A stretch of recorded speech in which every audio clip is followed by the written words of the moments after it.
Alright, yes, hello, I'm Floha. I'm mostly known as the bingo guy around these parts.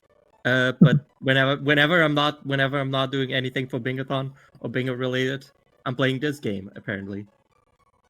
And because this game is hard to commentate, I got Quo with me. Hi, I am Quo. I will be commentating as mentioned.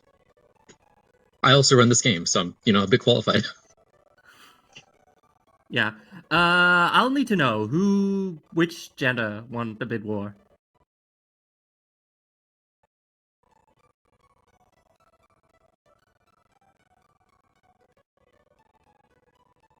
Mayu?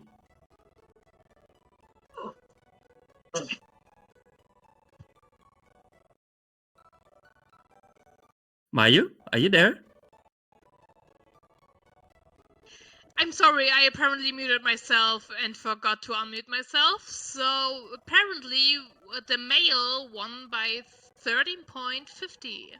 Oh, Very that's close, new. followed by female though. So it was very close, but male won. Alright, that's new. Don't think I ever played as male. So now you will do? File name. I have a feeling I know which one it is. Yes, let me check. So Hope won by 30. Oh, that's interesting. Wait, wasn't the other name already at 40? Oh no, oh my god, wait. I'm checking here. Chose the file name 8 characters, but I don't, unfortunately, it won't show me the actual name. The only thing it really shows me is Hope at oh, wait. Oh, no, true. We have BLM Floha at 45. I am so sorry. Of course, I'm being blamed. Okay, it's my own run. I can take the blame, I guess. Yeah, no. I am so sorry. I kind of still need to get used to the program you're using. All right. I guess we can explain the settings here as we go. I'd say for now, let's get the run on the road in 3, 2, 1, go. Go.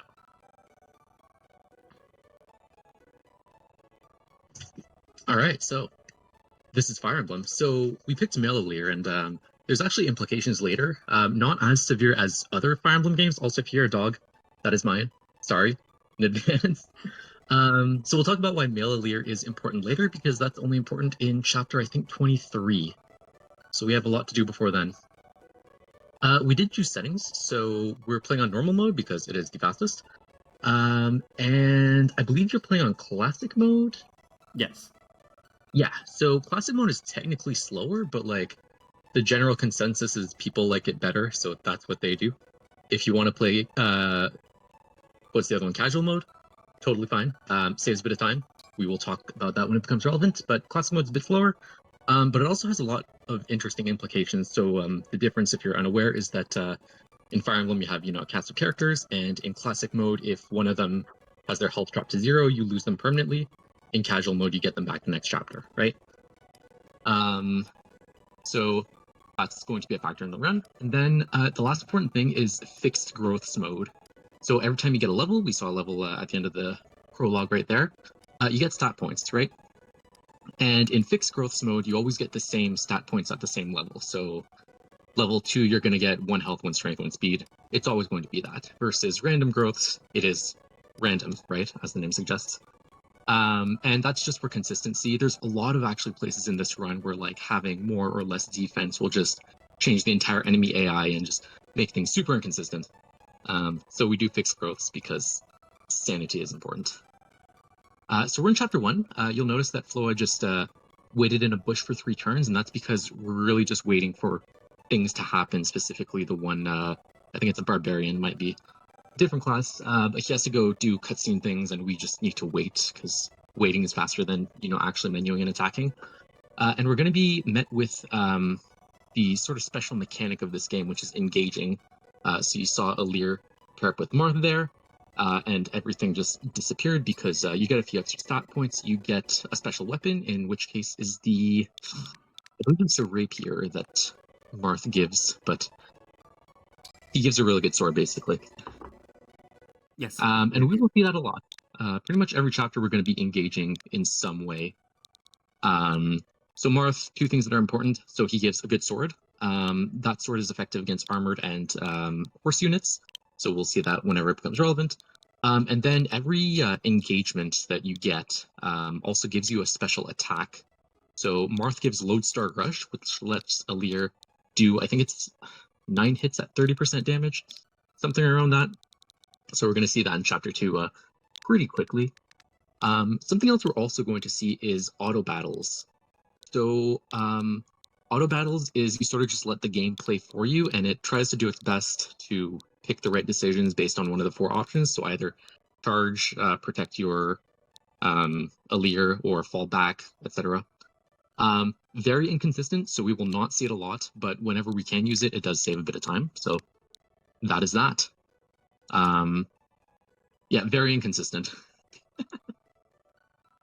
All right, so here's a really randomly important thing is that, so we have Alir, obviously, and then Vander is the horse unit, and then we have 2 other units.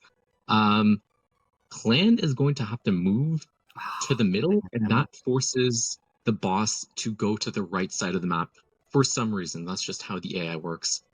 I do have a bit of delay, so I'm only seeing this later, but here we do want to Lodestar because or else you just don't do enough damage. And if the boss's health is full before then, that Vander just missed his attack. You hit him with Vander. I think that's what happened here. And then you win the game. Floa, you're on 1.3, right? Yes. Fun. Great. That's going to be important. Not next chapter, but the one after that. Yes, that's the whole reason I'm running this game. Kinda. I get it. Just stay tuned. So before that, chapter 4 is where the fun begins, but chapter 3, this is the least consistent chapter in the game. So on one hand, sort of sucks, but on the other hand, if you're running this game, you're not going to like chapter 25 and then it's just a coin flip like other Fire Emblem games. Path of Radiance comes to mind. But yes, so chapter 3, there's one important mechanic that's new to this game. So in a lot of other Fire Emblem games, there's the weapon triangles. So swords gain plus. All right. Well, it depends on the game essentially, but let's say that's plus 10 not avoid. looking good. That's not looking good already. So swords get like plus 10 hit, plus 10 avoid against axes. This is not good at all. I'm gonna wing it.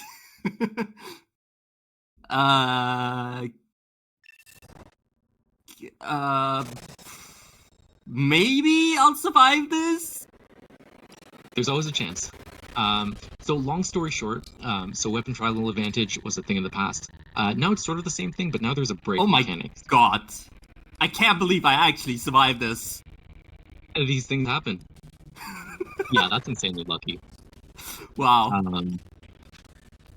That's crazy. Long story short, if you get broken because of the weapon triangle, you can't use your weapon for the next attack. So that's what happened, looks like twice there, I think. And we're out of it. So, you know, everyone's happy. Yeah, again, really inconsistent chapter, but we got through it.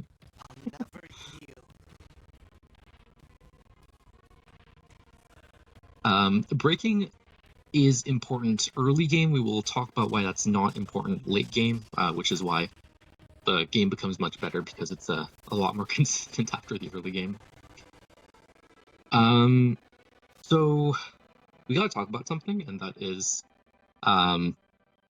Nintendo being particularly mean to a lot of people.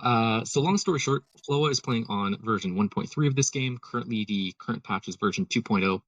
And that's relevant because there is one glitch that they patched, which we're going to see 4 times during the run, and overall saves about 2 minutes in the game. Running on 2.0, you can still run it. It's totally fine. But yeah, this version of the game saves about 2 minutes. And we will see why pretty soon. So the short version is, and I'm going to try to explain this as best I can, but we got the Sigurd ring, which was the ring that Lumera, who was our mother basically, gave to us before we went off on our adventure. And the Sigurd ring increases your movement by 5. But because of the way that the game sort of like works with that, so if you engage, so you sort of equip the engagement, and you move out of the movement area, so you can go up to +5, right? If you unengage, you return back to the original position. And there's a way that we're going to abuse that specifically. So Floa is going to get Clan to go out of his normal movement range, specifically in the bottom left. I'm trying to match this up with when you're doing it. Specifically in the bottom left, he's going to draw an arrow to an enemy, then unengage. And because of the way he did it specifically, he's going to do that movement from the tile he engaged on. But he's going to do that movement twice for some reason, and that we really don't know why it happens, but it just does. And now he's just right beside the boss, and the boss is never going to kill him, and we can just end the chapter in 2 turns here, because Clan can just attack from range, and that is chapter 4. Yeah, this glitch is absolutely amazing. It's really cool. So again, we're only using it 4 times, unfortunately, for reasons we'll talk about later. There was a time where we used it in chapter 7 as well, which is the bridge chapter, if you know this game. And you would put Etier out of bounds, above the void, and she would just stand there. And it was really funny. It just ended up taking too long to set up, so we don't do that anymore, unfortunately, but it was funny. All right, so we're entering chapter 5. We're inside the castle of Fierne, and for plot purposes, we're just trying to save the queen there. But we're actually going to see the movement glitch again because we saw it just walk across water last time. And this time we're sort of going to do the same thing, except we're going to walk through a wall. So there's a big door that you're supposed to break down because it has, I think, 30 health, maybe 40. But that doesn't matter because we only need 2 units to go past it.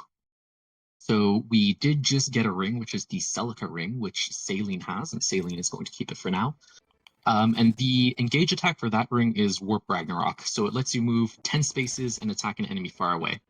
So that's how she's going to get past the wall. And then how Alir's going to get past the wall is he's going to equip the Sigurd ring. He's going to exploit the movement glitch that we just saw. And then he's going to just end up on the other side of the wall.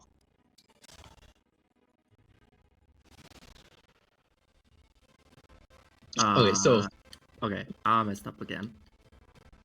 Yeah, so the reason this is so important is that the way that you draw your path has to be really precise. So you need to start on a tile that would normally be red if you're unengaged. So you need to be 1 beside the tile, and then that entire path needs to not cross any red boxes. I'm not sure if I explained that right. Hopefully I did.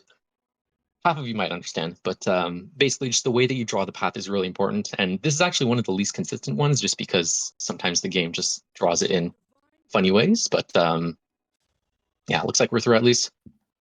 So Saline's going to warp Ragnarok all the way here. And the setup for this boss skill is actually really interesting. So Alir has a personal skill which gives +1 attack and +3 defense. And that's the only reason that Saline can survive here. She could actually one-round the boss, but we want Alir to get experience, so we're going to use Alir's skill, which is Override, to hit a line of enemies. And that's actually going to break the boss, because if the boss counterattacks Saline, she would die. So Alir gets to end that health bar, and then Saline can come in with a stronger attack, Seraphim this time, and kill the boss in 1 shot. And she can do that because Seraphim is a bit stronger, and also she's beside Alir, who again gives +1 damage. So really cool chapter. Yeah, in the beginning, most chapters are really quick. We're at the halfway point already regarding chapters at the 30-minute mark or something like that. Oh yeah. Well, I mean, the run's only 1 hour and 25 minutes long, right? Probably a bit longer for me. Oh, Like, if we have like very fast chapters, am I absolutely. allowed to read a small donation? Go for it. Yeah, we have 10 euros from DM Panda reading. We must claim the flora. Now give me the bamboo. No Panda, no Thank you bamboo for you. Thank you very much, Panda, for the donation.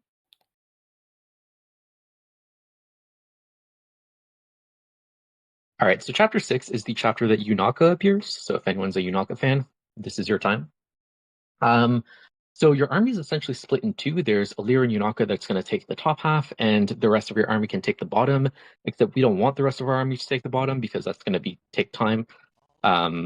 First of all, because like no one's really leveled up, and also animation time. So we unselect everyone, and the entire map's just going to be Alir and Yunaka walking around and slaying things. So oops, sorry, dogs. It's all good. One really important thing for this run is Alir's levels matter a lot. So at the end of chapter 9, we're going to want to be level 11. And the next, the previous chapters definitely, but the next couple of chapters, we're really going to like ramp up Alir's experience. Alir's experience is what we're trying to go up, because again, we need to hit level 11 for later. So we're trying to feed as many kills here, which is sort of also the reason why we're not deploying everyone else, because they would eat some kills. So Yunaka has the Micaiah ring, and the Micaiah ring, the big draw of it is that it's a very supportive ring. So it's used a lot for staves. So staves can heal you. You have the heal staff, you have the mend staff, etc. So she's going to use that, intermittently. But the big one is that it has its ability. It's not an attack, but it's called Great Sacrifice. So you sacrifice all your health minus 1 health point, so you're left with only 1 health point, and everyone else on the field gains full HP. So Yunaka's actually going to use that. And what's really interesting is that she's going to be at 1 HP in the range of, I think, 3 enemies. But because the way that the game manages who they want to focus on, Alir is going to be beside a backup unit, and for game-specific reasons, backup units can sort of join on other units' attacks and do 2 to 3 damage. So the game actually prioritizes attacking Alir because of the backup unit, even though Yunaka's there with 1 health. And if Yunaka dies, we actually lose the map, because the map condition is Alir can't die and Yunaka can't die. So, the run could end if the AI was a bit different, but it doesn't. So we're good. Yeah, the whole run is basically all of this exploiting AI and Yeah, pretty much of that. so pretty neat chapter for that. Unfortunately, Yunaka is a fan favorite. We do not see her again, but that's a good thing, and I'll explain why later. So just remember she has the Micaiah ring. Okay, so one thing that I think's been in Fire Emblem since the first game is that archer units, so units with bows that can attack at 2 range, do super effective damage to flower units. So depending on the game, you do twice the weapon's might or 3 times the weapon's might.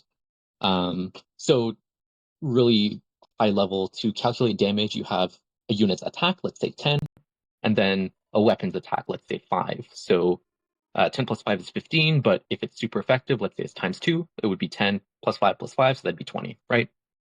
And I can't remember if it's times 2 or 3 in this game. I want to say it's times 3, but don't quote me on that.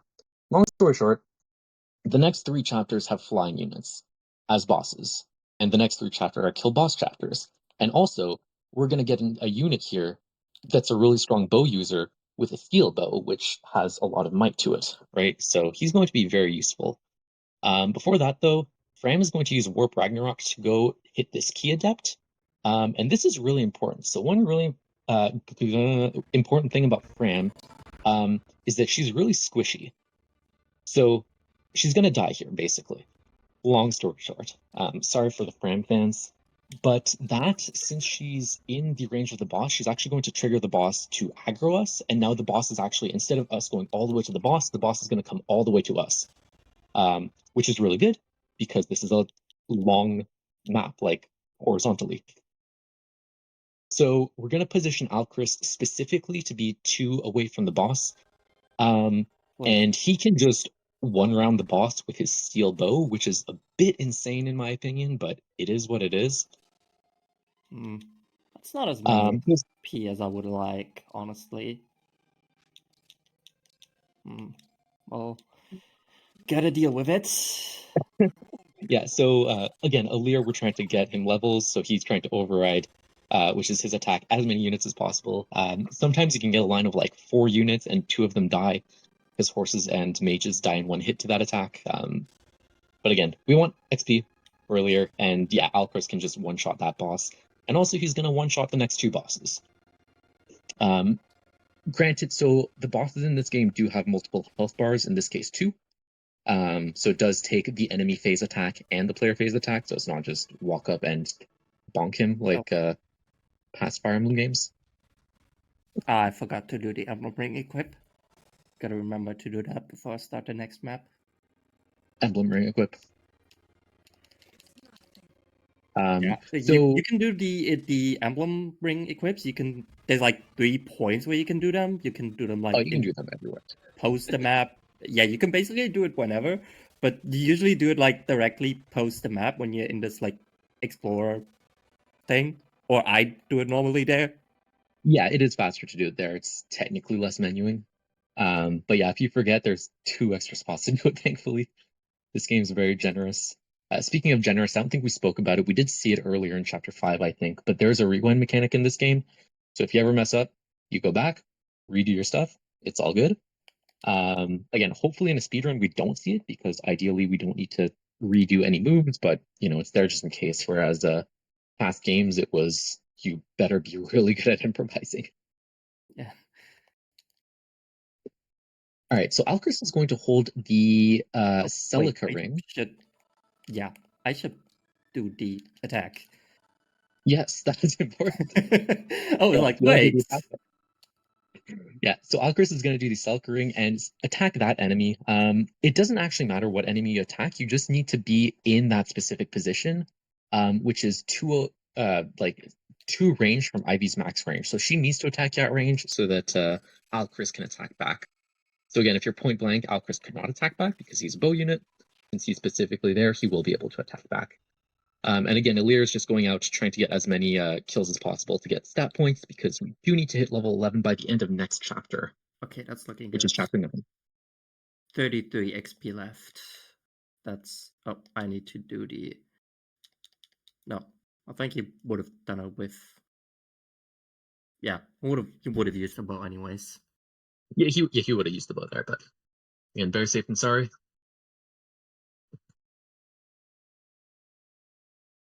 But yeah, that's Alchrist one rounding another boss.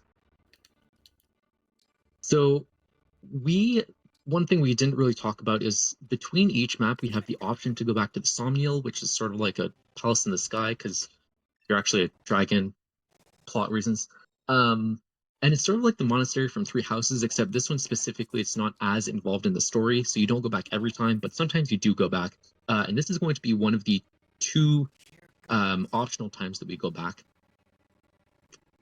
And one of the important things that we did get was 30,000 gold, and we're going to spend most of it here. Now, if you've played this game, this might shock you as to what we're going to do with 30,000 gold. But we'll get there when we get there. Wait. So. No. God. I always forget, which button is the map. Especially if you play Three Houses opposed to this game. Oh, yeah, no. It's terrible switching between those games. Yeah, the menuing buttons are completely different. So we're actually going to donate to Brodia. Since they're games from the same series on the same console, they should have the same control scheme. No, that would make too much sense. But yeah, so we just spent most of our money donating to Brodia. That's going to be relevant later. We wouldn't do it if it wasn't relevant. So here what we're going to do is we're going to have long story, you can get specific abilities from certain emblems. So we're going to inherit 2 avoid stacking abilities from Marth. And we won against Leaf, and we're specifically going to get to level 4 for Leaf, because that gives us knife proficiencies. The only thing they're useful for is for class changing. So we are going to see class changing later. And then we're going to get the 2 abilities from Marth. So it just gives us a bit more reliability. It'd be technically 10 seconds faster to skip this, but no one really wants to play the game with less reliability because it's already, you know, shaky. All right, so on to Chapter 9. So we mentioned the Micaiah ring earlier, and it gives more range of staves. One really important and like really interesting thing it does is that it also gives you extra range, but it also gives you extra area of effect. So if you have a heal spell and you heal someone, usually you heal one person, but with the Micaiah ring, it sort of heals in a plus symbol, right? And that's true for every single staff. And we're going to buy 3 staves that are not healing staves. So we're going to get Illume way later. Don't worry about that. We're going to get Warp and a Rewarp. So what Warp does is that you use it on a unit, and that warps that unit to however many tiles away, right? And then there's Rewarp, which warps the user using the Warp Staff however many tiles away. Usually not that good, because the people using staves are like magic-based classes. You don't just want to throw them into like the entire fray. But if you pair the Rewarp Staff with the Micaiah Staff, what that does is that it warps you, the user, and it also warps the plus around you. So you're going to see Vander warp Alchrist and Alir all the way to the end of the map. Alchrist is in the perfect position once again to just one-shot the boss, and Alir is just going to go off and get some XP. And again, hopefully hit level 11. I'm pretty sure we're good for it. Nope. Okay, thanks. That's annoying. Don't want to go that far. Okay, there are ways to fix this. So there are more enemies to kill.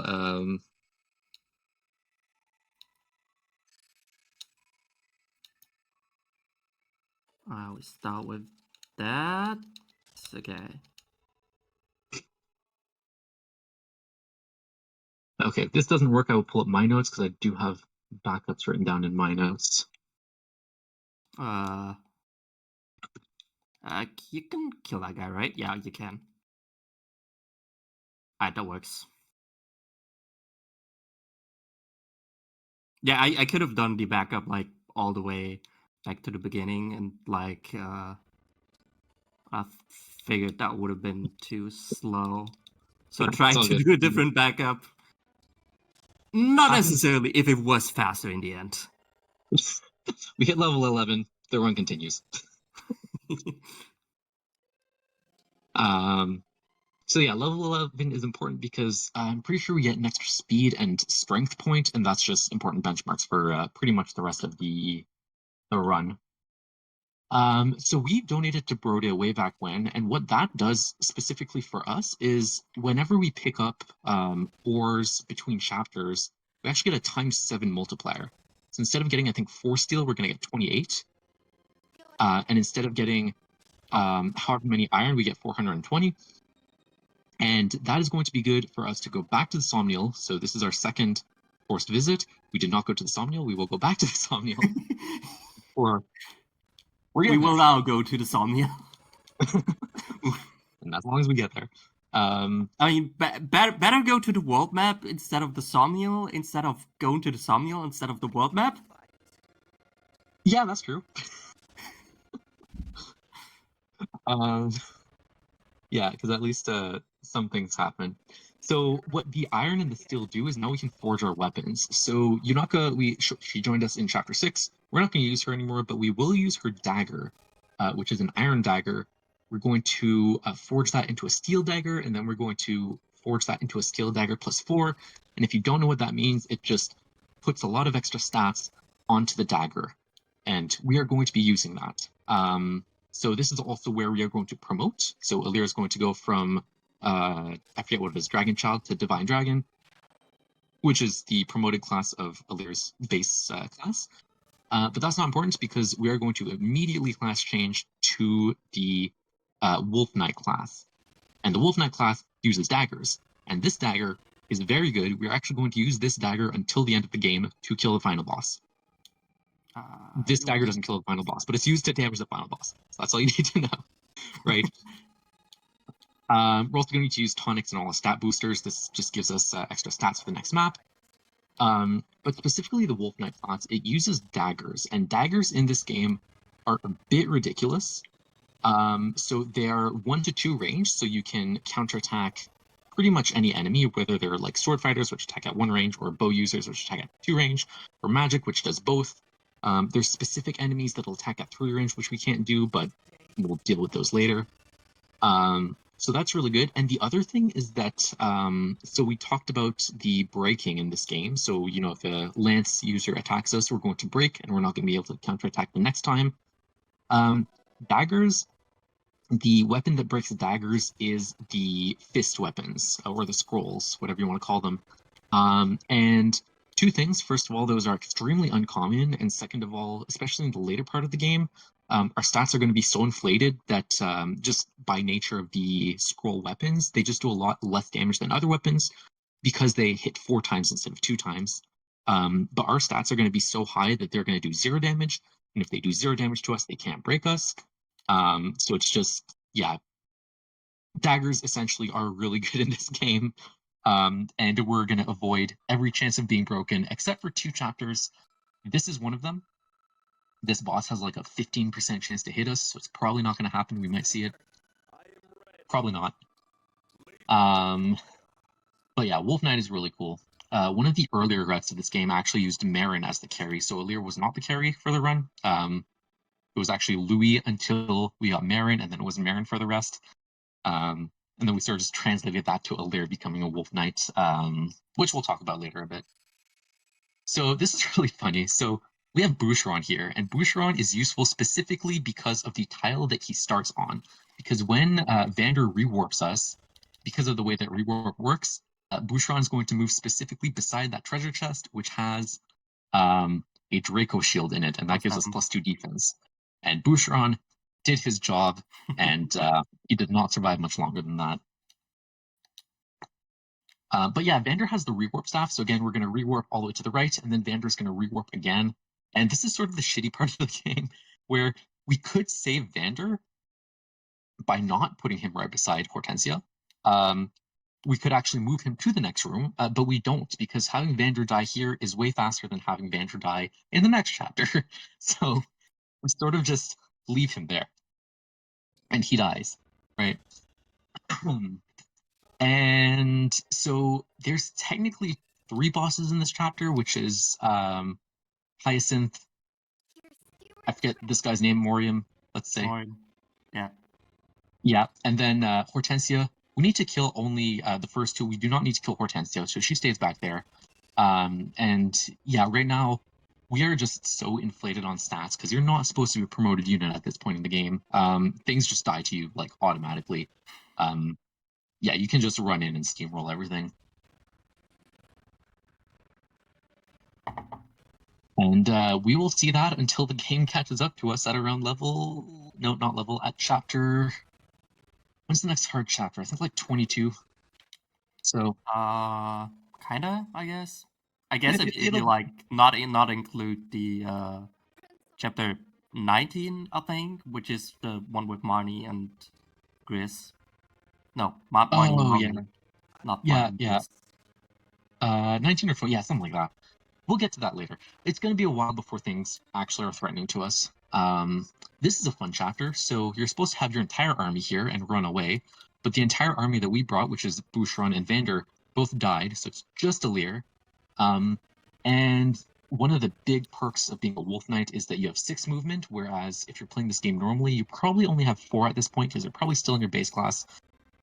So we can just walk straight down, and once we pass a certain trigger, we actually get 3 extra units, which are Ivy, Zelkov, and Kagetsu. And all 3 of those are actually going to be pretty useful in the run. Specifically here, either Kagetsu or Zelkov can both one-shot a unit that is on a special tile, and then Alir can go to that tile, and we can finish this chapter in 4 turns, which is way, way slower than what 99% of people did casually. Because this is supposed to actually be a very difficult chapter, but for us it's not.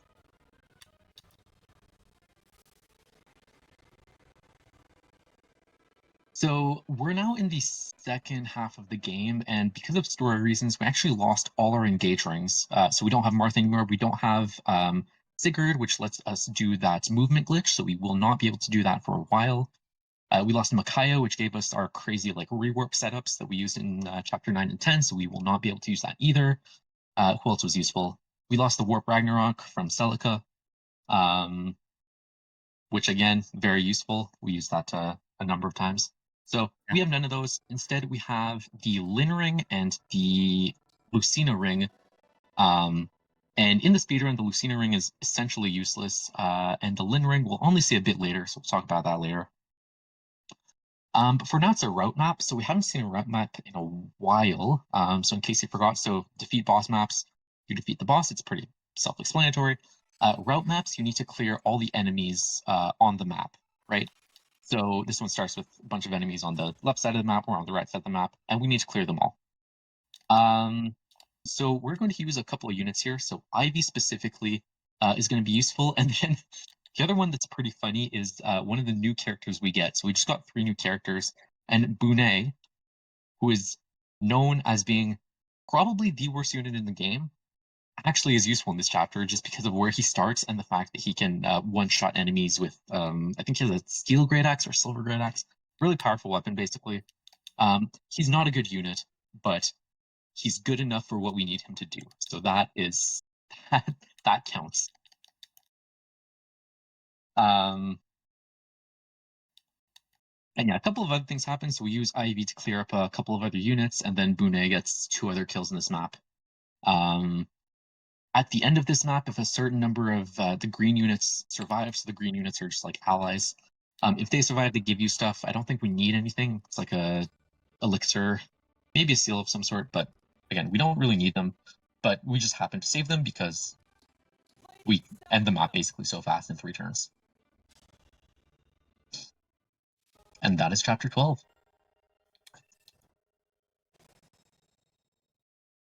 So we did get 1 unit which is going to be important, which is Pandreo. And Pandreo is a mage. He uses magic-based attacks. That's not why he's important. Well, he is important for that, actually, way later.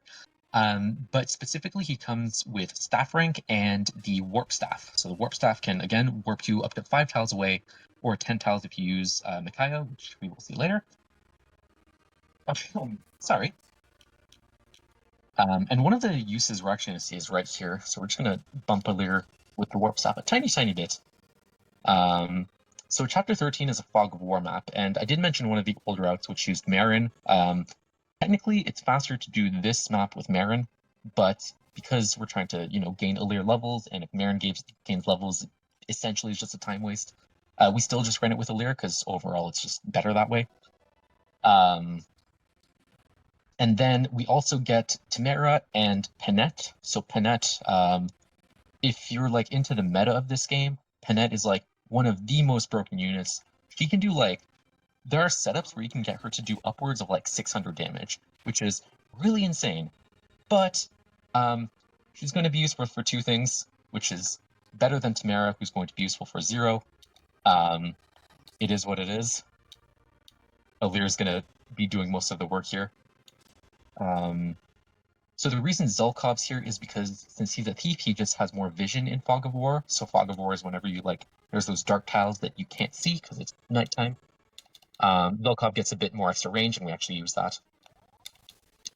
So Penette is going to visit this village, and then she's going to break the wall to her right.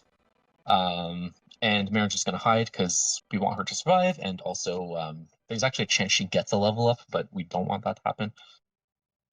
And yeah, Penette's going to break this block, and then her and probably Tamara are both going to die in this chapter. We do not need them. Tamara specifically, if you select her, she has like a dialogue box just because she's a really important, a lord unit essentially of the solemn region which we're in. So we actually just don't want to touch her at all because that text box would trigger and we would lose time. And again, there's a chance she doesn't die, which is fantastic because that even saves more time, but it's pretty rare. I think probably a 10% chance, if I had to guess.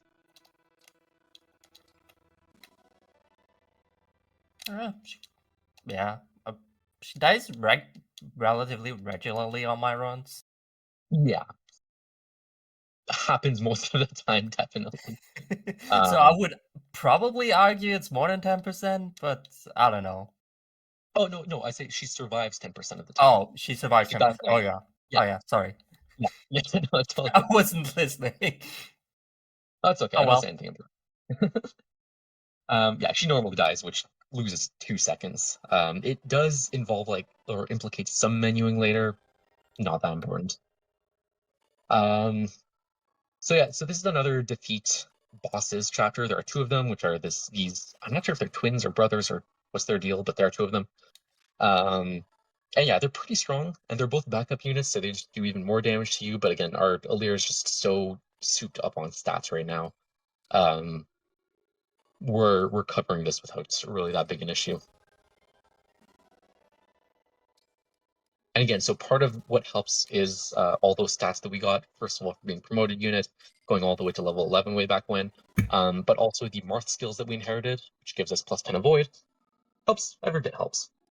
Now, I find the next emblem equip so interesting because we're gonna give Ivy Ike to Ivy, which is Yeah. like every casual player in their right mind would never do that. So Ike is supposed to turn you into just a defensive tank, and Ivy is, a ranged magic user. So it is really weird that we're doing this. But it's specifically to survive certain attacks. Again, bows are really strong against flying units, and there's a very strong bow user in this map.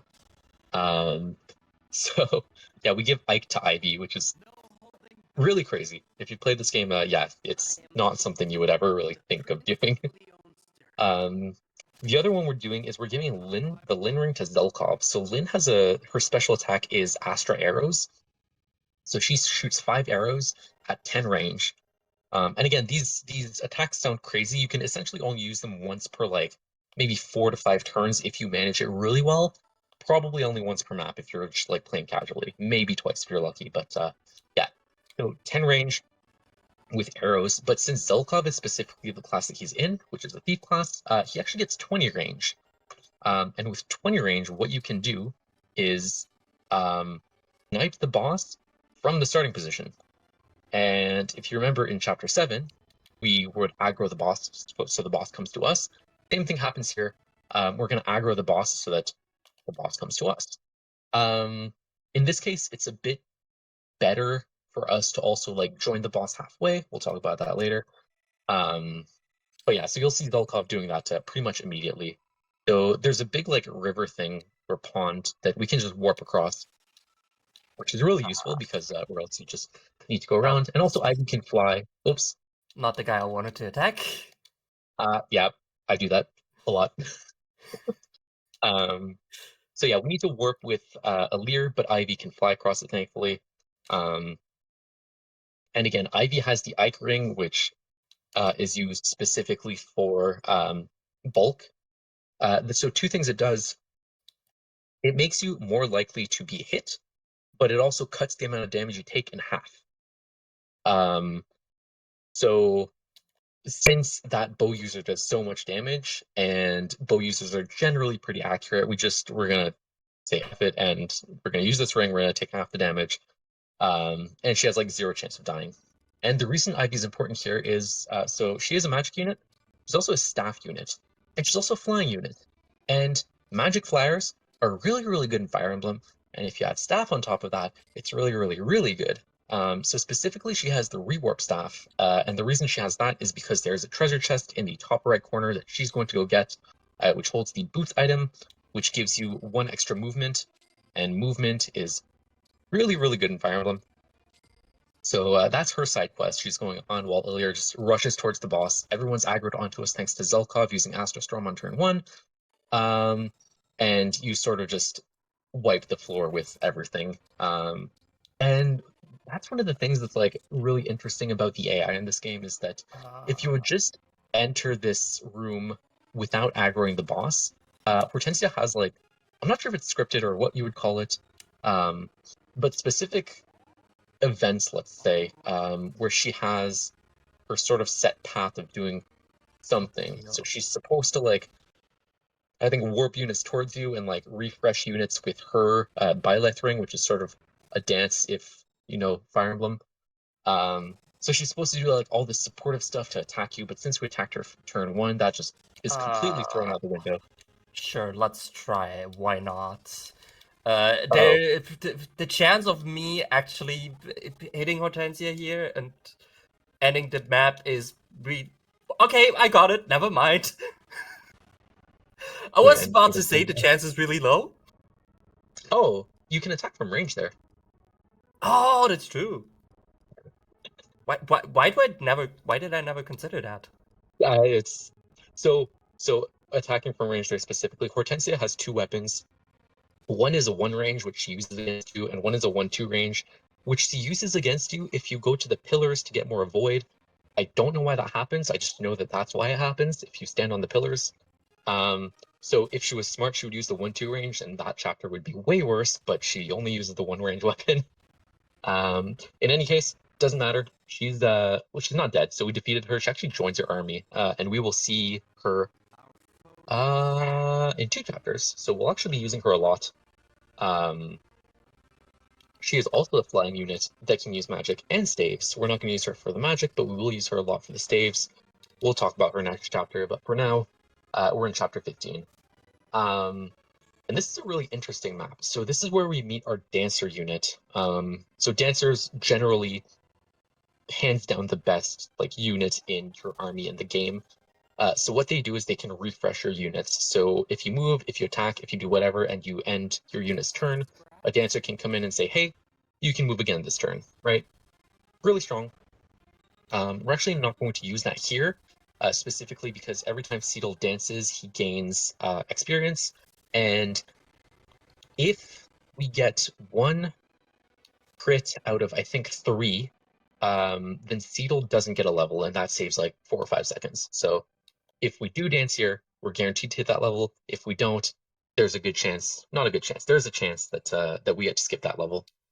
So I don't know, place your bets on if we're skipping that level or not.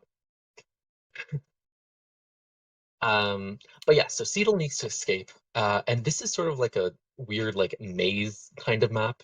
It's a really cool map in my opinion.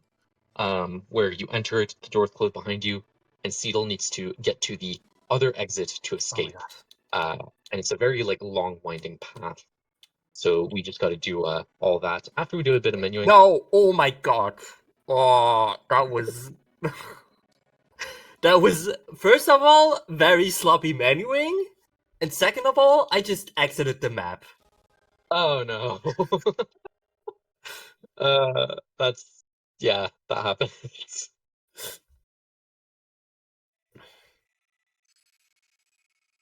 Yeah, I'm not gonna lie, I've never done that one. I've done a lot of stupid things. That is one thing I haven't done. It happens. But yeah, What happens if you yeah, I'm pretty sure it's fine. All your units, like you didn't unselect anyone, so everything's gonna be the same. Yeah, that is one of the more involved menuings in the game. You're just giving Alira a bunch of stat boosts. We just did a whole shopping trip for Hortensia. It's pretty involved, so you know, that's one of the ones that I take pretty slow as well. But yeah, so this map is a very like long, winding, like labyrinth map. And Seedle needs to get to the end of it. And Seedle has, I think, 4 movement, which is not a lot. So what are we gonna do? We also gave Alira the boots. So Alira has 7 movement versus Seedle's 4, right? So where that what are we guy's gonna do? standing? He's normally standing under Seedle. Oh, that's fine. Yeah, yeah, that's random, but you have 1/2 range, so it doesn't actually matter. So yeah, basically what we're going to do is Alir is going to do a whole hike across the labyrinth, opening all the doors, and then Seedle at the end. We're actually going to use Pandrea with the warp staff to just warp him to the end, and do a really cool setup, which we're going to talk about when we get there. But for now, we're just setting up all the way to the whole path all the way to the end of the level. Now you'll notice this like purple smoke, and this is, I don't know what you would call it. Unfair game mechanics if you want, but if you stand in there, you get minus 20 defense and resistance. So resistance is just your magic defense, right?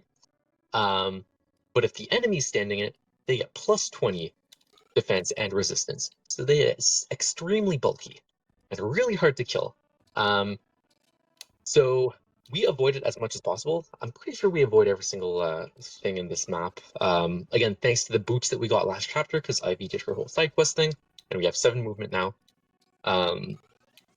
There are ways of dispelling it. We're not going to see it. But yeah, so again, specifically, we're not landing in those tiles because then Alir becomes very squishy, and we do not want Alir to be squishy. And we did give Alir the Ike ring in case we do want extra bulk. But yeah, if that's the case or not, depends on the map and how it treats us. Oh, So wait. Alir's going to open these doors at the end. I'm a turn short. You are a turn short. All right, you forgot to move Cedal at one point. That is okay. It happens. Okay, so Cedal's going to stand in a specific position. And then once he's in that position, which is important, then we're going to open the final doors, right? So Cedal's going to stand right on this tile. Okay, so now Alir can open the final doors, and then we're going to warp Cedal like right in the middle of it, and there's a very strong boss, and that very strong boss will one-shot Cedal, because Cedal is not a bulky unit. But Cedal has the Corn Ring, and the Corn Ring has this special, it's called Dragon Vein, basically, where you can create terrain. So Cedal can create ice blocks, and we move Cedal specifically to a point where his ice blocks are just going to block a wall very specifically in front of him, so that the boss needs to take the long way around. And for whatever reason, this boss has 3 movement, which is really weird. I don't know why, but he can't attack Cedal. The only person that can attack Cedal is one hand axe user, and since we have an extra item, we have plus 5 defense, and Cedal never dies. So he just waltzes right out of there, and the rest of your army is just, you know, chilling at the front. That was not a good chapter. It's a very involved one. The strategy is still really cool, where you warp Cedal to the end, and he just takes care of himself, which I don't think there's any other Fire Emblem game where the dancer just takes care of themselves like that. So it's interesting. All right, so on to chapter 16. I told you we would come back to this. So we get Hortensia, and Hortensia is a staff unit primarily. She will not ever attack, but she will use staves a lot. And the reason is her personal skill gives her +1 range to staves. So instead of having a 5 distance warp staff, for example, she has a 6 distance warp staff. Or instead of having a 5 distance rewarp staff, she has a 6 difference rewarp. 6. Oh my god, spot rewarp staff distance word I was trying to use. So a lot of our sort of strategies revolve around Hortensia and her extra movement. And this is actually one of the chapters where casual needs to play a lot safer than classic mode. So again, casual mode, if any of your units die, they come back the next chapter. Classic, which is what we're playing on, they do not come back.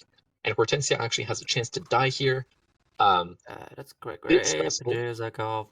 Wait, Pantreo Zakov Hortensia. Oh my god, that's correct.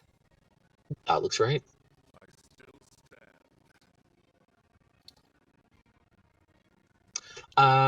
So Hortensia has a chance to die, which is not good.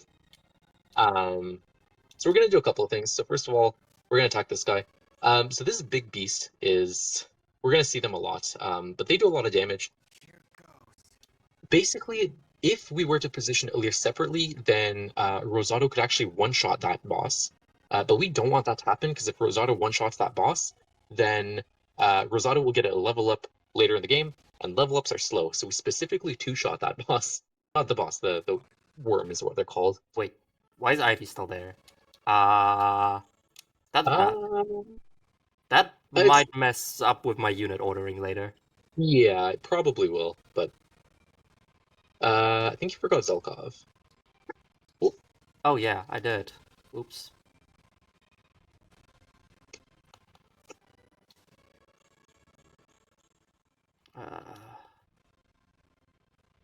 Alright, so Zelkov has a really important job here, which is to We're gonna place him specifically, so Wait, he's going no, to attack. that was the wrong unit. Because I messed up his positioning. Oh my god. Okay. Here. Yes, engage. Oh my god. There we go. It's all good. We'll get there. Ah. So Volkov stands in a specific spot where he can attack one unit with Astra Storm and be in range of the second unit, so that when they attacks him, he still has his bow equipped. He just one-shots them. So him being there, very specific, very important, and it's important that he hits the right unit too, because the other unit only has a one-range weapon and will not attack Volkov at range. Long story, very involved. He's really important there, right? So Alir gets the Ike Ring, so had the Ike Ring earlier. So we talked about the bulk. We didn't talk about anything else. Oh, wait. But the Ike Ring has the attack Great Ether. And what that does is that you don't attack, you sort of just wait there, and at the start of your next turn, you launch a big attack.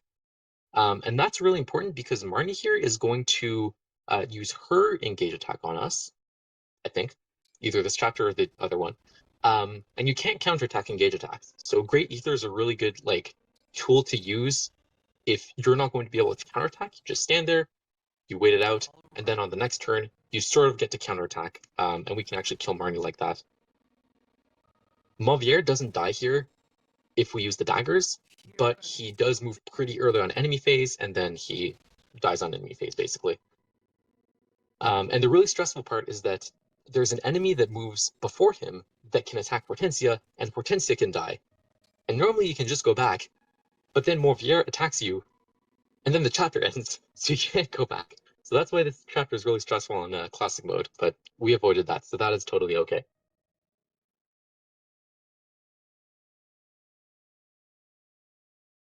All right, so this is a really cool time. I'm gonna try and fix my unit ordering in here. I think this should work if I just select Pandreo, Zelkov, and Hortensia again, and not select Ivy. And confirm that. I think that should work. Oh no, wait, that puts Ivy behind Rosado and Goldberry.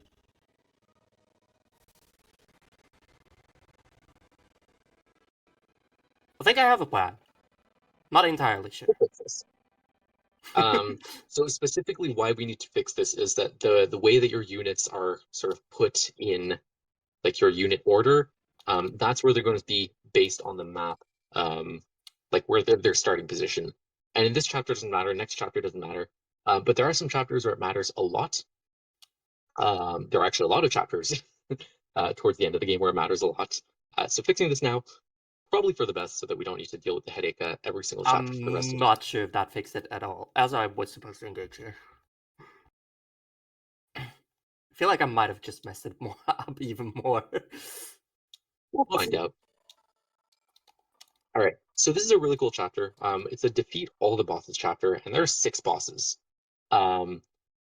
So we got to defeat all of them, right? As per the whole goal of the chapter. Specifically, one of them is Gris, who starts at the top right. He starts being aggroed onto you immediately. So he's right now marching towards us as fast as his looks can take him, which is, I think, 5 movement or 4 movement. Not very good. In the meantime, we're sort of going to attack everything else. So we used Great Ether to hit Marnie for super effective damage because she's an armored unit. Hammer does super effective damage. And Mauvier is also here, and we're dealing with him at the same time. They're sort of both fine. One of the scary ones is coming up, which is... Oh my god, what's her name? Zephia, Zephia? I think. Yeah, exactly.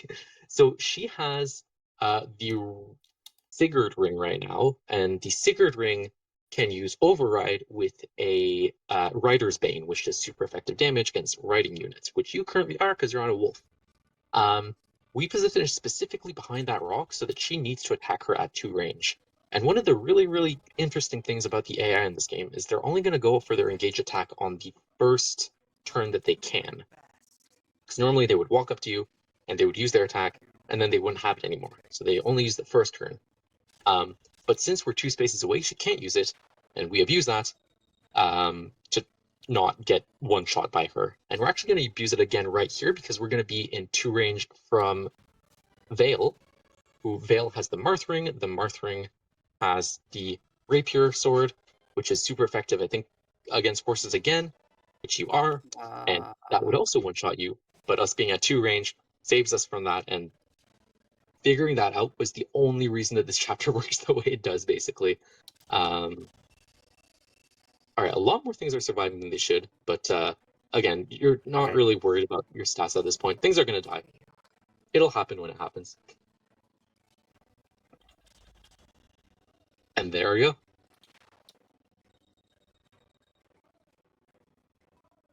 So yeah, pretty cool chapter. I feel like I say that a lot, but the routing in this game is pretty cool. Alright, now it's time for the moment of truth. How badly I messed up my unit management. Yeah. We'll see. Alright, Emblem Rings. You Sigurd. Gold Murray is normally 5 to the right. That was, I think, 6 to the right. Gold Murray. Ivy is now 2 left to you. Leaf. It'll fix itself eventually. Oh yeah. Where is Kagetsu? Kagetsu is here.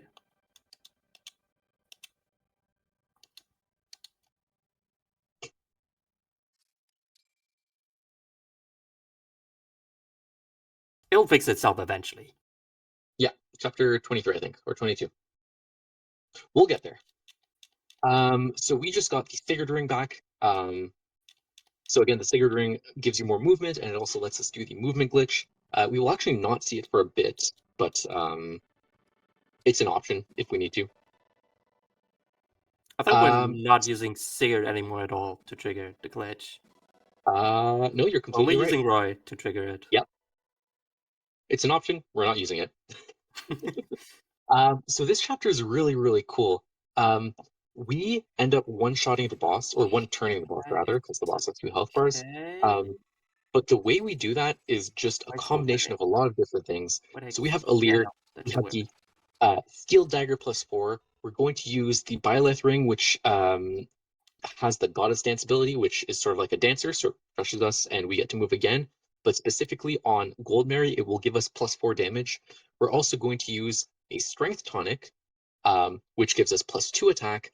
And then the Sigurd Ring gives us a special ability that we got way back when in the first half of the game, called Momentum.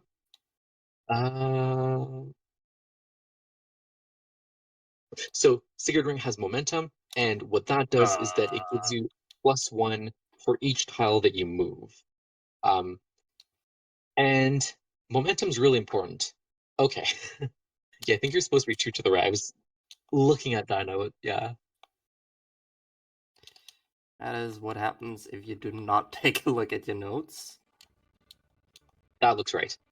I'm like 90% sure. But yeah, basically all those things combined. So the Alir's inflated stats, Steel Dagger +4, the tonic, the Goddess Dance, Momentum, maybe something else. I can't remember.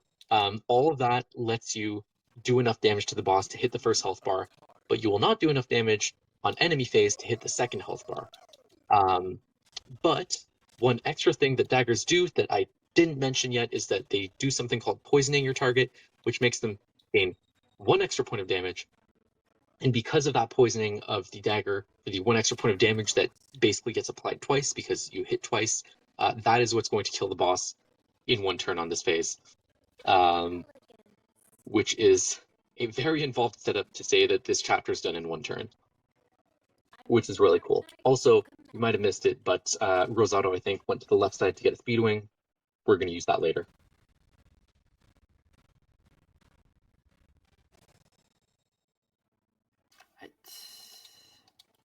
All right, so this chapter is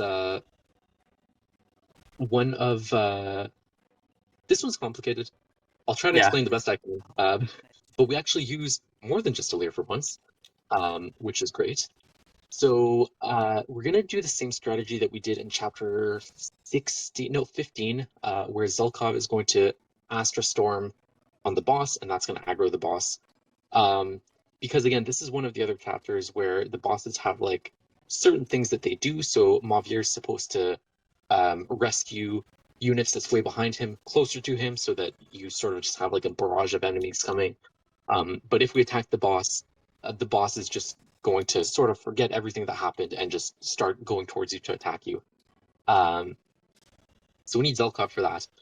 We need Ivy, and we gave Ivy the Leaf Ring a bit ago, which we have not spoken about. I'll get to that when it's relevant on the last turn. We're actually going to see Seedle get use, so Seedle can refresh you as a dancer.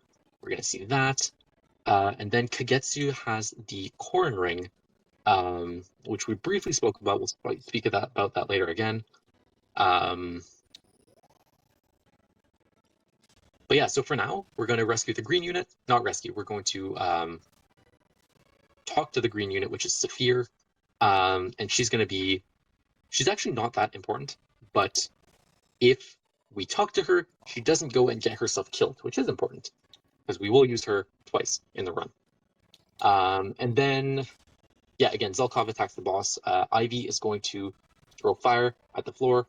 Long story, it just does a bit of extra chip damage, and also stops enemies from approaching you as fast. And then, yeah, the rest of your units just sort of go towards the middle, and we'll meet up when they finally catch up, which is in 2 turns.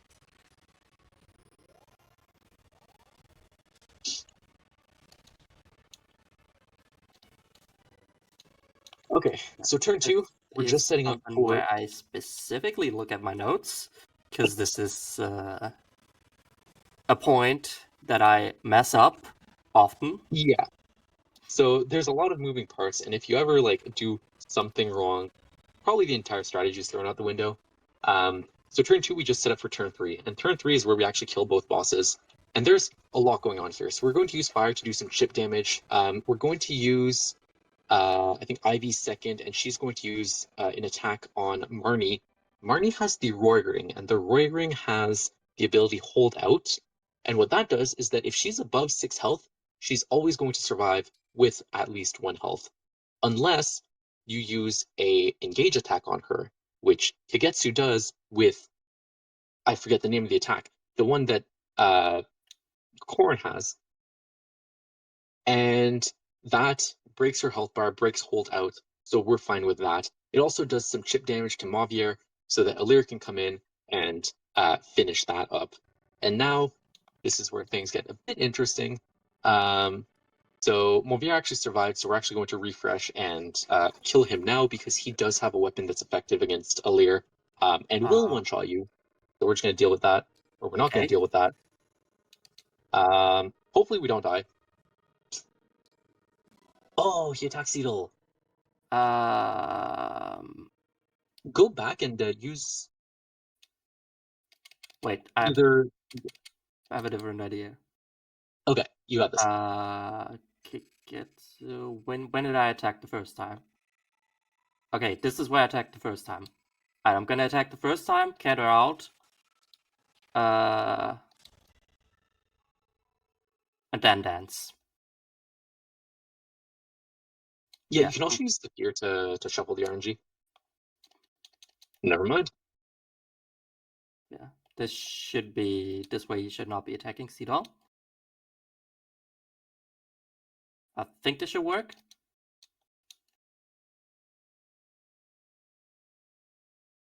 Yep.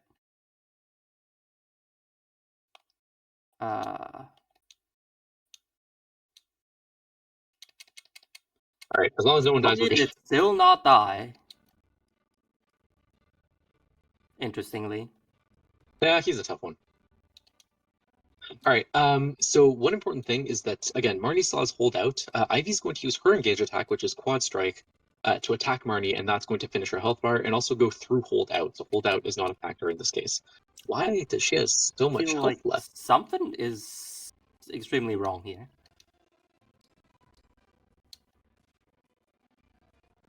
I probably forgot about something. Not entirely sure what. I think if I now do a Quad Strike, she should die. Yes. It works. You know what? It works. Yeah, I was paying attention as much as I could, but I did not see what happened. So I didn't like what went wrong. Rather, I saw what happened. Yeah, really weird. Things happen in this game. That is the takeaway. Yeah, and But yeah, long story sometimes you short, just need to improvise backups. okay, yeah. So you just got to figure it out. Yeah. But yeah, so complicated chapter in general when things do go right, which yeah, again, I've never seen that, so that's a bit crazy.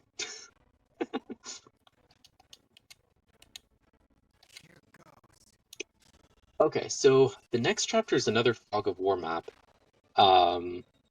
We're inside a building this time, as opposed to last time where we were outside. And this is the Gris chapter if you've played this game.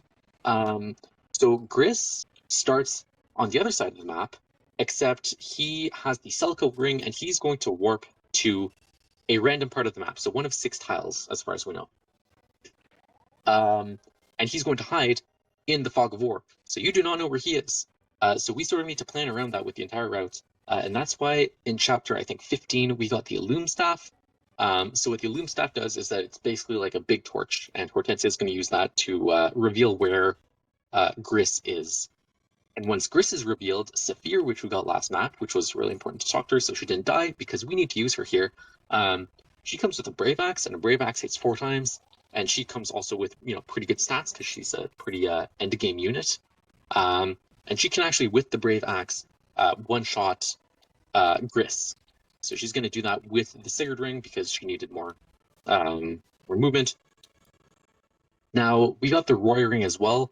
And since we're a mounted unit, since we're on a wolf, the Roy Ring gives +1 movement. Now, if you remember at the beginning of the run, having that extra movement will let us exploit the slingshot glitch, which we're going to see right here. So we're going to move Alir to a specific position. We're going to unengage. No, we're going to engage. We're going to move to a different position, unengage, and then specifically here we're going to re-engage, and we're going to go right beside the boss. And there's a couple of things. So first of all, the boss has the Selka ring, which has the Echo ability. So even though he has 2 health bars, Echo lets him do 2 attacks, which is actually to our benefit because he dies in 1 shot, despite having 2 health bars. So a 1-turn chapter, which is really cool. And we actually specifically placed ourselves on that tile because that's out of range of a guy who has, I think, the Entrap Staff, and that would let us not counterattack. So we need to be specifically outside of that guy's range who moves before the boss so that we don't get entrapped, right? Yeah. Because he has a really good hit rate too, and that would just be really annoying to deal with. Yeah, But yeah, to sum up the slingshot glitch again, basically, we engage, we unengage, and then we engage again. Yes. A lot Makes of total sense. Yeah. Engage, move, unengage, move, draw arrows, walk to the end of the map. Slingshot. Boom, that ends. Magic. All right, so magic. So we have, let's see. So we have the Byleth ring, which we saw in chapter 18. We got the Micaiah ring back, which we actually saw last chapter to use the Illume Staff. What else do we have? We have the Corn ring, which debuffs enemies. I didn't specify that, but it actually does debuff enemies. We have our Dancer.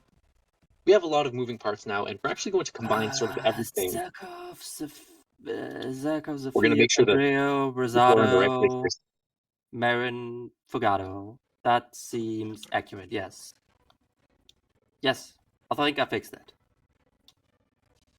Should Marin have a ring? No. No, but Marin is supposed to be... No. Right, yeah, no. Yeah, Marin is supposed to be unequipped. Yeah. Okay, we're good. Wait. I don't think it matters if she's here. It's fine. It'll be good. Long story short, we've got a lot of stuff going on. And we're going to use everything sort of all at once. So we're going to start with Hortensia with the Micaiah ring, and she's going to rewarp us to the middle of the map because we're trying to get as close to the boss as possible. Right? Then we have our dancer, Seedle, who's going to dance Hortensia once we get Hortensia's only level up of the run. So dance Hortensia, and she is going to be able to use rewarp a second time to get us all the way to the boss. And that is great, because now we can attack the boss. The boss has 3 health bars, so we are going to start with Seedle Specifically, the boss is standing on a tile, which gives her plus 30 avoid. Seedle's going to use his engage attack. By the way, engage attacks never miss. That's really important. But Seedle's engage attack gives enemies minus 30 avoid. So that just balances out her avoid. She has 0 avoid now, or 0 avoid modifier, rather. And Alir does enough damage at this point to finish her off thanks to the chip that she got from Kagetsu doing his attack. Then Goldmary comes in. Goldmary gives Alir plus 4 damage, which lets Alir finish that health bar. And Goldmary also refreshed Seedle, and now Seedle can dance Alir, and Alir can finish the 3rd health bar. So, long story short, we're using pretty much all the resources we have, and we get to finish this chapter in 1 turn, because Veil is the only thing we need to kill on this map. Yeah, I love that you can just dance your dancer in this game. Yeah, that's It's extremely crazy. different. Yeah. It's like kind of like you dance the main damage character, and then you dance again, and everything just works out. Yeah, you danced 3 times in that chapter. Yeah. I love the fact that I love the fact that no matter what Fire Emblem you play, it's kind of just like you dance and you dance and you dance again. It still works. Oh yeah, yeah. No, dancing is in every single game. Just Dancing super, is just super so useful. broken in every Fire Emblem. I'm sorry. I'll go back to being the host now. Nah, you're good. Yeah, dancing is fine. I was supposed to do stuff in here. Yeah, so first of all, there's about 45 seconds of just black screens there because of cutscenes. So Yeah. fun times. Plot reasons, we just died and then we got revived again. Right, that happened. Don't ask. I loaded the wrong save file. Oh yeah, you should be able to still go to the autosave. Yeah. Okay. Yeah, the auto. I'm just not sure if you load a different save file if that gets changed, but it shouldn't. Yeah, no. It's all good. There's a lot to talk about in this chapter, anyways. System quit. I need to actually make sure to not override the autosave. But no, this is fine. That would be bad. I do have backup saves in case something goes wrong. I think the backup save would just be after this chapter, though. And it would be a real shame if we were to miss this chapter. So, this is the most involved chapter in the run, and this is actually the reason why we use Alir, because Alir, just as the main character, has a really important role to play. Essentially, you lost all your rings, so we can't use anything right now. We can't use any engage attacks. We can't use any of the special abilities that we get, like the plus movement or whatever. None of that works. We are just going on raw stats alone and hoping that the army can keep up. And specifically, we need to finish this chapter in a specific number of turns, or else more reinforcements show up and things just go way out of hand because none of your units can actually attack except Alir. And also you got Veil and Mavier who are on your team now, which is nice. But that's pretty much it. No one else can really do any significant amount of damage. So we're sort of on a pretty tight timeline. And there's a lot of things going on. So there's these glowing spots on the floor. Alir needs to get within 3 tiles of them. You need to be 1 to the right now. Oh yeah. You are absolutely right. It's all good. We're figuring it out. Alir needs to be within 3 tiles of that to sort of unlock the rings. And if Alir, was not our carry, he wouldn't be strong enough basically to do this. So we would basically need to have a bodyguard with him all the time, and it would just be really slow. So that's why Alir's here basically as the main carry of the game. So Alir needs to sort of unlock all the rings, and then any character can pick them up. So there are 2 goals in this chapter. First of all, you need to pick up all the rings, and second of all, you need to route all the enemies. And that's why having reinforcements is really bad, because if more enemies show up, then you need to deal with them. And that's slow, and also your army can't really handle it. So we are trying to avoid that. So long story short, Alir is just going to sort of run as fast as he can to get the last set of rings while unlocking everything else. And then Vale, who's like the only thing that can sort of do damage, is going to try to clean up the middle parts, and then Mavier, who can do damage but like not as good. Close attack. He's gonna do his best. This, I also for some reason really struggle. Oh, there's so much going on in this chapter. I do not blame you. This is like the #1 chapter. Like, if you run this game, if anyone's interested, by the way, lots of cool resources for this game. This is like the chapter that you will do the most, because there's so many things happening and so many things that can go wrong if anyone's just like one tile in the wrong spot. Really fun game. Don't let me deter you too much. I agree.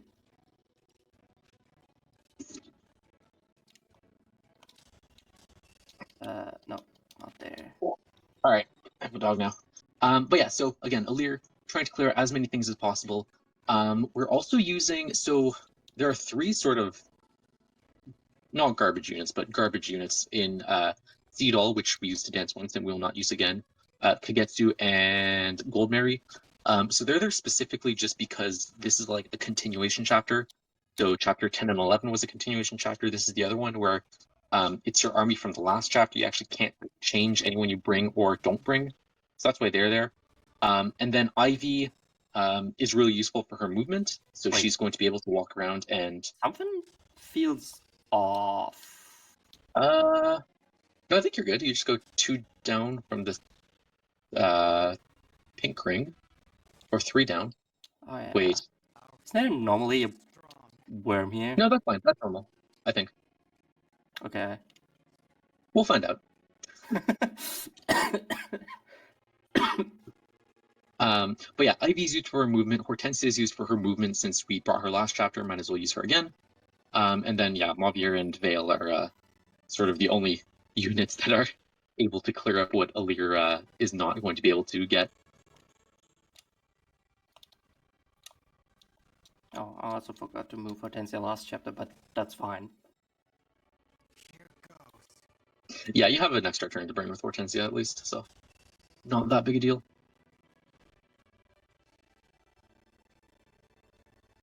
Alright, that was the turn I was supposed to use the Speedwing in. Did I use that? I I can't think you did. remember. I saw you use it. These guys don't die in 1 hit anyways, only if you crit, so it's normal that he's No, yeah, it looks like you used it. Alright, so these guys are fun. So Vale needs to specifically not be in range of both of those guys. She can take on one of them, but not both. And then Ivy's going to try to take on the other one. So thankfully, this is where the like guiding red line arrows come into play, because they just tell us who's going to be able to attack you. Very nice of the game to do that. Because again, they're very squishy units. Mages are not known for their defenses.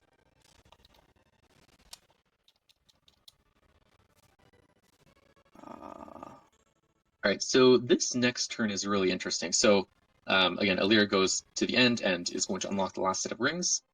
But Mavier is going to specifically stand in between 2 units and then equip his Flame Lance so that he can counterattack them. And then he's going to just wait. And if he waits, he triggers his personal ability, which gives him +2 defense. And if he does that, then those guys can't do any damage to him, so he actually doesn't get poisoned. So him just waiting there is all he needs to do to just not take damage. I'm gonna heal in here. Yeah, I would heal there. Dangerously low on HP. It's a good idea.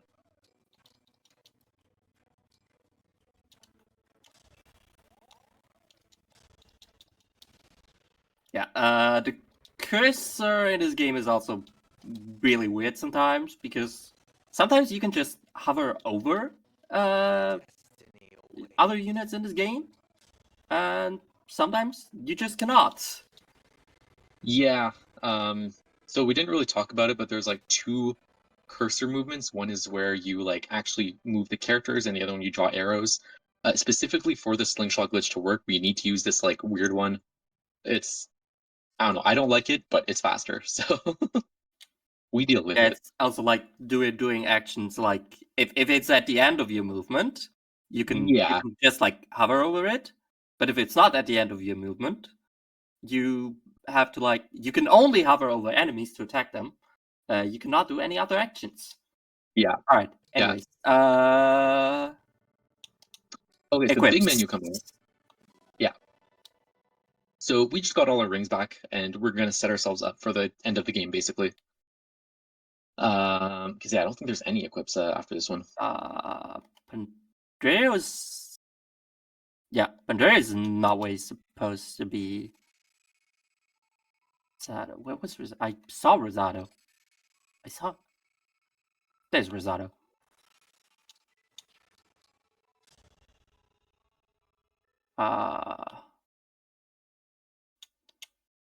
I'll have to check in the next chapter. That might mess up things again. I think it should mostly be fine. We'll see. Yeah, we'll see. So we just equipped ourselves for the end of the game. So all our characters that need rings have rings. And now we're on chapter 23, and this is going to be the last time that we use that movement glitch that we spoke about. So that'll be fun. God.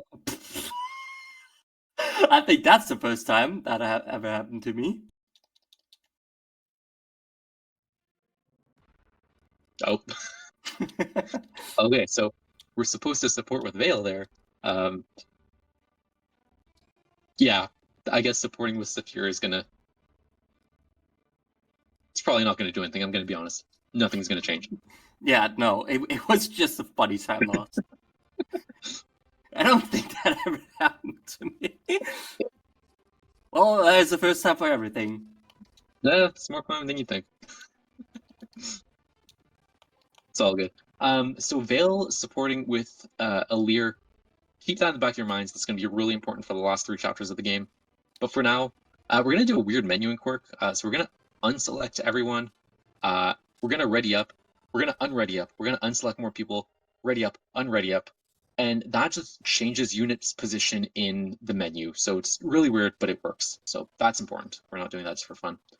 So now we're going to do the last movement glitch. Again, we're going to put Alir in a specific position, engage, move to a specific position, unengage, and then we're going to do that movement, but twice for some reason, and now we're by the bosses. And yeah, now the bosses just attack you till the end, and hopefully you don't die. And that's pretty much it. So yeah, again, this is only possible because we're on version 1.3. On version 2.0, there's actually a pretty interesting setup, in my opinion. I mean, I helped come up with it, so maybe I'm biased. But you actually use, who do you use? You use Fram because we did not sack her. We sacked Clan instead at the start of the game. And you use Fagotto as the dancer, and you sort of dance and move all the way up. And in my opinion, it's pretty cool. But All right, that was again, pretty quick. Pretty quick. Yeah, this is definitely faster than doing a whole setup.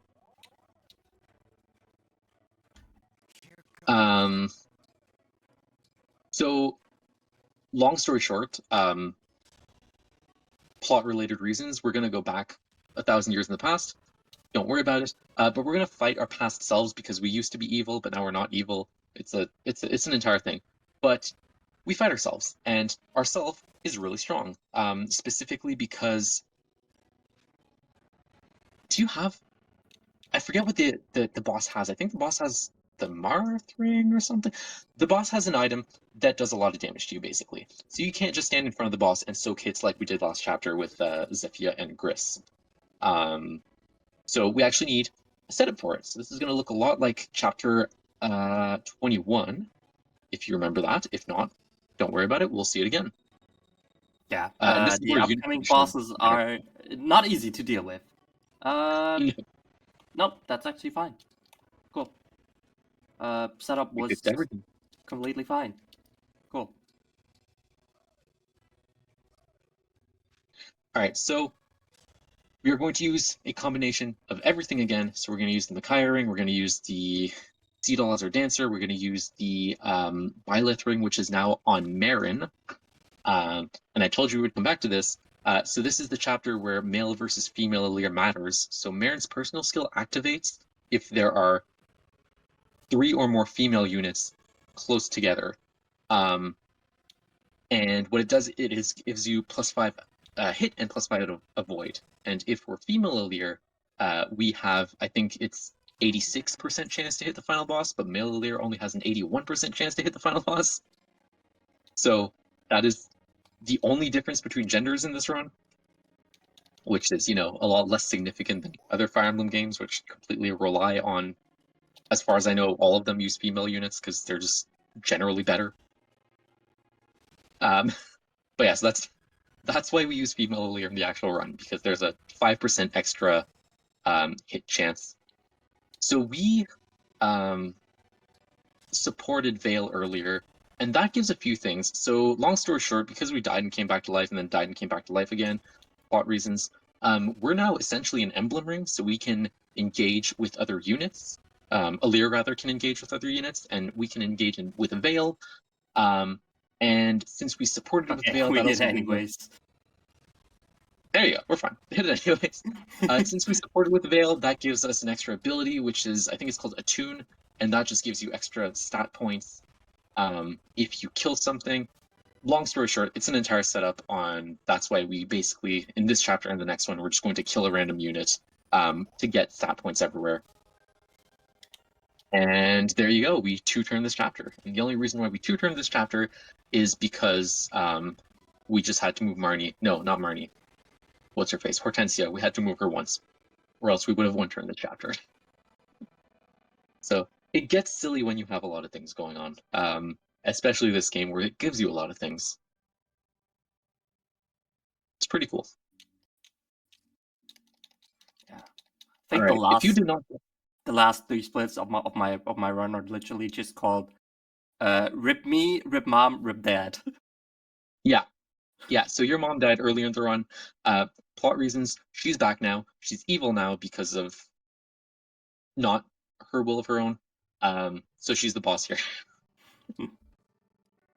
And yeah, if you missed everything that happened last chapter, don't worry.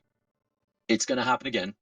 And we actually used the last of our rewarp staffs here, and it just ends up perfectly that we have the exact amount that we want, which is pretty nice.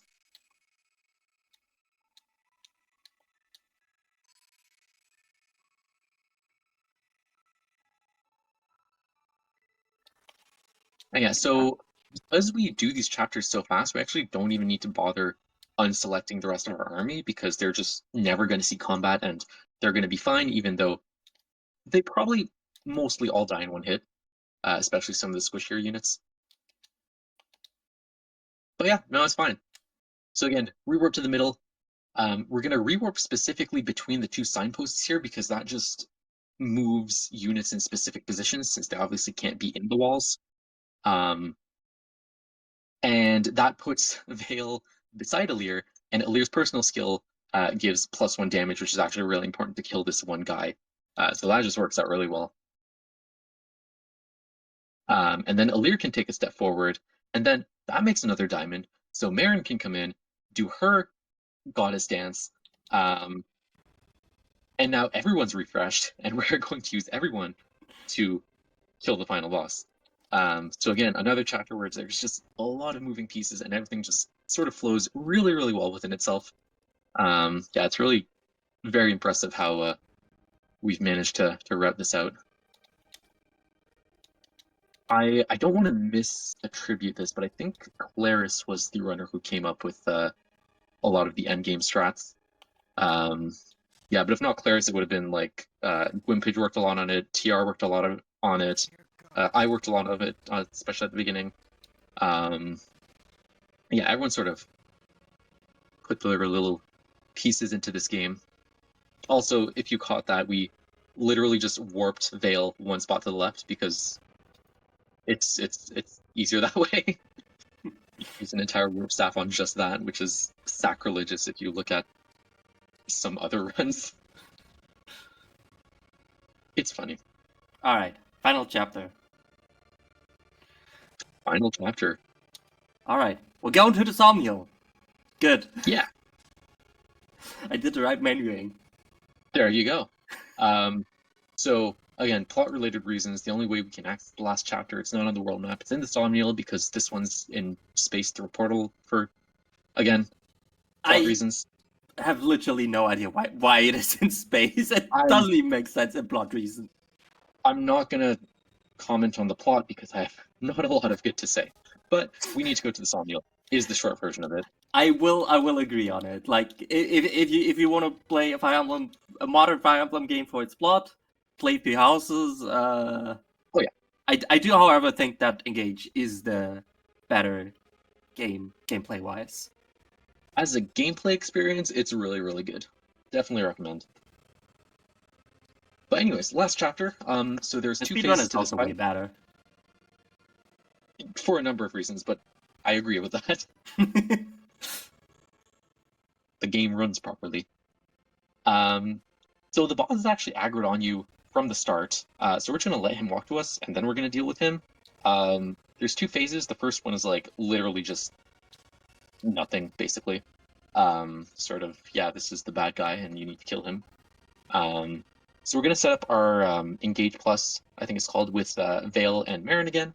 And again, that just gives us a bunch of stats. Vale and Marin. Wow, Vale and Alir. Marin's not doing things for a while. And yeah, again, bosses 3 health bars. We can just clear them with Alir, Marin, and then Cedal dances us to clear another one.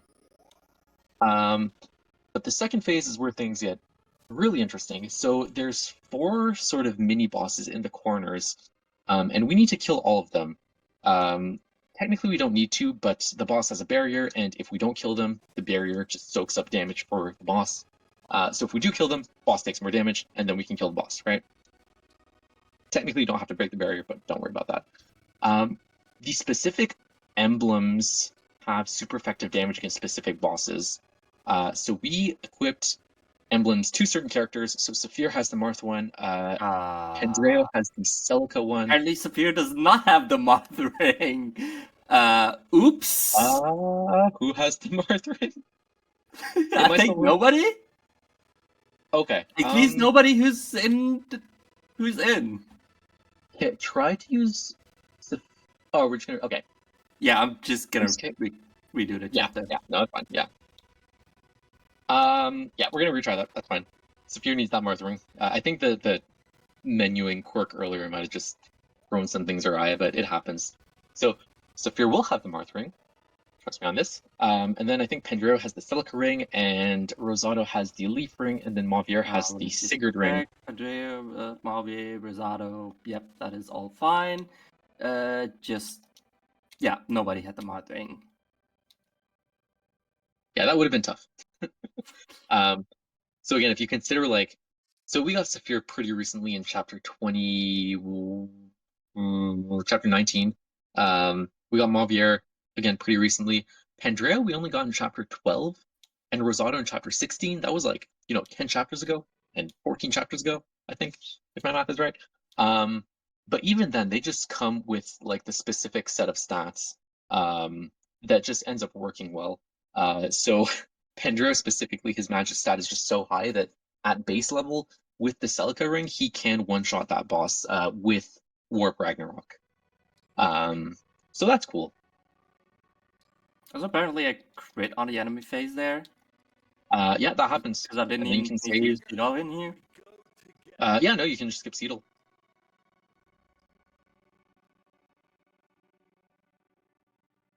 Yeah, so again, if you remember way back when, if you get a random crit, Cedal saves a level. I think we had a bit of a bug in chapter 19, so we might still see a Cedal level and lose 4 seconds, but yeah, something like that can happen. You can just save time for fun. So that's fun. But again, 4 corners, 4 mini bosses. We're going to start with those. So Saphir is going to get the bottom left one. And then Mavier is going to get the bottom right one. And again, engage attacks have 100% accurate hits, which is really good. So Mavier, I think he has 67% just at base. But again, engage attack, 100%. Rosado has 40% hit on his boss. But again, engage attack, 100%. We actually do need to warp Rosado just a bit further.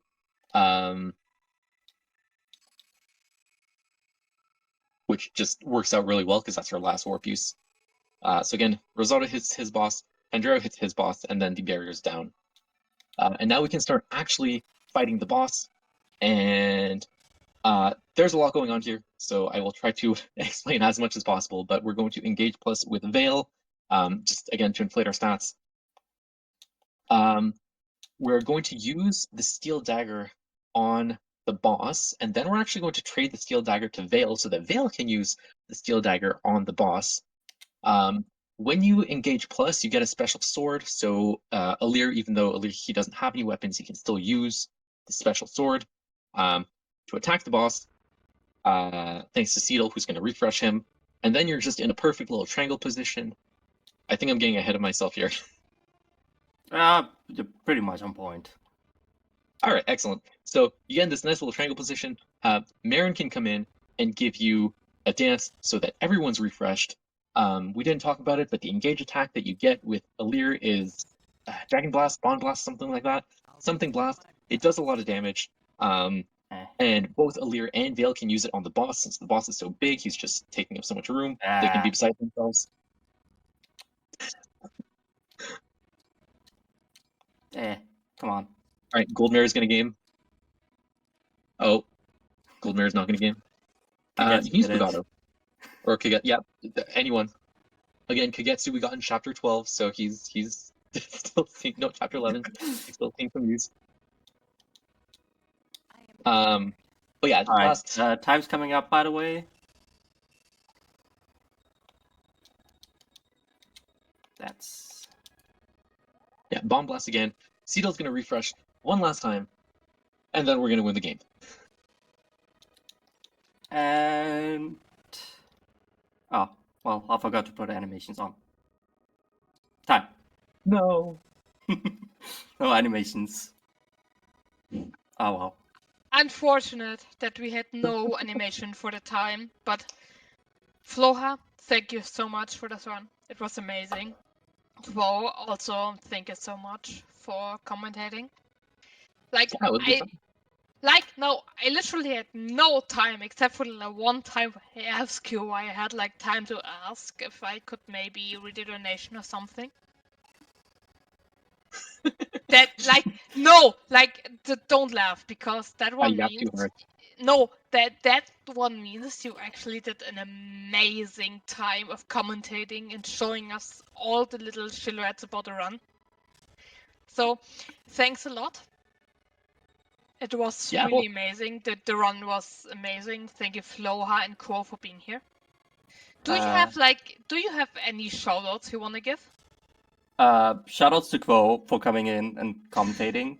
If I was to do commentary while running this game, I would be constantly stuttering and not know what to talk about, because this is insanely hard. Reading notes, putting notes into action, and then doing what I need to do. I saw the notes and I was like, okay, this is maybe 15 minutes of the whole run. This is extremely hard doing that, and that's why I put Quo in. Also, he knows way more about the game than me, anyways. Quo, thank you so much for being here. Your commentary was amazing. Again, I had maybe 15 seconds where I could ask to maybe put a donation in, squish a little donation in there. Apart from that, the commentary was there all the way. Thank you. It was my pleasure. Yeah, no. I do like this game. It was really my pleasure, and I hope also the pleasure of the whole stream to listen to both of you, listening to all your commentary and seeing the speedrun. Yeah. If maybe I actually got anyone interested in running this game. We're very few people. We're only 7 people on the leaderboards. I think I'm still the only. I'm the actual only European runner of this game. Oh no! All right, that's not allowed. We need more people to. We need the European representation. Yeah, it's always funny. Let me give Fire Emblem Engage. Yeah, there are a complete set of notes on speedrun.com if you want to check it out. Check out the Discord. Lots of amazing people in there. Both you all are in wait. there. Yeah, also this one. I hope I don't get banned now. This should be the I Fire think Emblem Engage Discord. it's 3 stars right now. We'll get someone to post it. It's on the speedrun.com page. Yeah, right. I'm so sorry. Maybe I put the wrong one in there. I'm really sorry. Well, I think it's just Twitch changed your link to 3 stars because of banned links or something, but Yeah. no, it Give happens. me a second. But yeah, join the Discord, run the game, run any other Fire Emblem game. They're all really fun. Yeah. Also, I really Maybe like to put these credits on while I do my final shoutouts because it's got amazing music and it's way better than the nonsense plot of this game, anyways. Yeah. Oh, yeah. I didn't talk about it. I could have spoken about the music. The music in this game is fantastic. I'll just leave it there because I can't just get there. Yeah. Yeah. Good game. That's pretty much all I have to say. Keep watching, keep donating. Make sure to catch the Bingathon slot in like 3 hours, actually, only. Probably a little bit more because we're really off schedule already, and I'll stop talking because I probably already went way too much over No, estimate. don't worry. If you have any shoutouts, please get them out. I mean, I don't know. If you want, you can find me on Twitch, I guess. I do occasionally stream there. I did one whole practice run for this. By the way, I actually like if you would check like the Discord and see like at the Mayu-chan. This is the actual Discord for the Fire Emblem Engage speedrunning. Alright, yeah, that's it. And yeah, keep watching, I guess, and donating. Yes, please keep watching, keep donating.